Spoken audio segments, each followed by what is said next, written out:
देखिए कहने के लिए कुछ है नहीं। सबसे पहली बात है कि ये मैं एक्सपेक्ट नहीं कर रही थी और मेरे साथ-साथ जो घर के कंटेस्टेंट है वो भी नहीं और जो घर के बाहर है जनता है वो भी नहीं।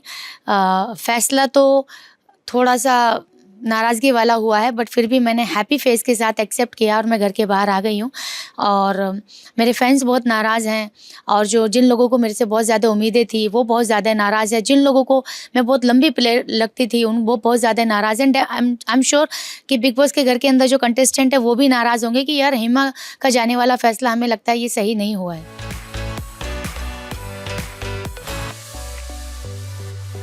आई थिंक मुझे ऐसा लगता है कि मैं जब जेल में थी तो पूरा फ़ोकस मेरे ऊपर था और जब मैं बाहर आई ना तो फिर बहुत सारे लोग थे।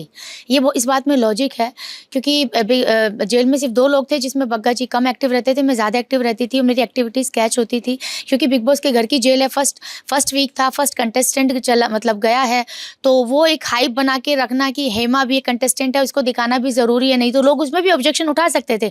बट चूँकि जब मैं बाहर आई तो 18 लोग थे पूरे, तो 18 लोगों में अब हेमा शर्मा को दिखाना ये भी एक बहुत बड़ा चैलेंज था। चूँकि हेमा शर्मा ने ना कोई लड़ाई की, ना किसी से कोई मुद्दा उठाया, तो हेमा शर्मा नॉर्मल हँसी-मज़ाक ये सब चल रहा था। तो शायद वो नहीं दिखाया गया, ऐसा मेरे को महसूस हुआ है पूरा। बट मैं पूरी एक्टिव थी और मुझे बोला कि हेमा तुम कुछ नहीं बोलती थी। मैंने कहा भाई मैं सुबह उठते ही चालू हो जाती थी डांस करना। जो आप लोगों ने देखा है सबसे ज़्यादा एक्टिव मैं ही डांस करती थी। तो बोलती थी, बराबर बोलती थी, लेकिन किसी के साथ मैंने आर्गुमेंट नहीं किया।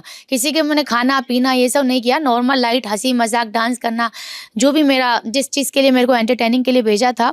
तो आई थिंक मुझे ऐसा लगता है कि पूरा पैकेज तो मैं ही पूरा करके आई हूँ कि भैया डांस भी लो और जो है हँसी-मज़ाक भी लो और अपनी जो रियल लैंग्वेज है वो भी लो। और जब बात एक्शन की आती है तो भैया हमने एक्शन पे ऐसा लिया, इस चक्कर में हमारी ओरिजिनल आवाज़ भी चली गई।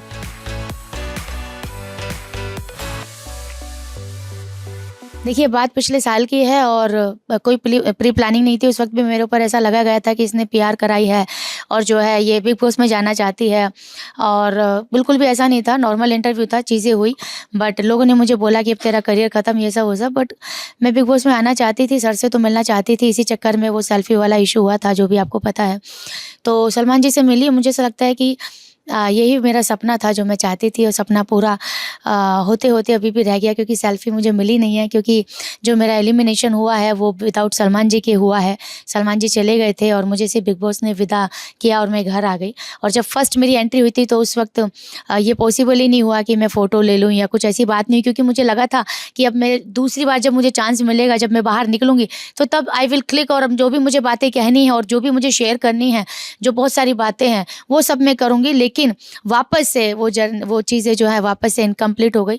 तो आई एम लुकिंग कि जल्दी से वो मुझे चांस मिलेगा कि एक फ़ोटो तो सर मेरा बनता है। दबंग 3 में नहीं हुआ तो क्या हुआ, अब तो मैंने बिग बॉस कर लिया तो अब तो बनता है। देखिए, ये इसीलिए तो वो सलमान खान बने हैं ना कि लाइफ़ की सिचुएशन कैसी भी क्यों ना हो। उन्होंने बोला है कि मेरा कमिटमेंट है और मैं पूरा करूँगा। जब एक बार मैं कमिटमेंट कर देता हूँ तो फिर मैं अपने आप की भी नहीं सुनता हूँ। तो यही तो है ना सलमान जी की ख़ास बात। तो मैं तो ये बोलूँगी कि जो भी चल रहा है जल्दी से सब सॉर्ट आउट हो जाए और उनके जो फैन्स हैं डेफ़िनेटली वो उनसे ज़्यादा परेशान हैं। सलमान जी को कौन प्यार नहीं करता, है ना? तो और मैं तो उनकी बहुत रिस्पेक्ट करती हूँ और मुझे ऐसा लगता है बहुत जल्दी सारी चीज़ें ठीक हो जाएँगी।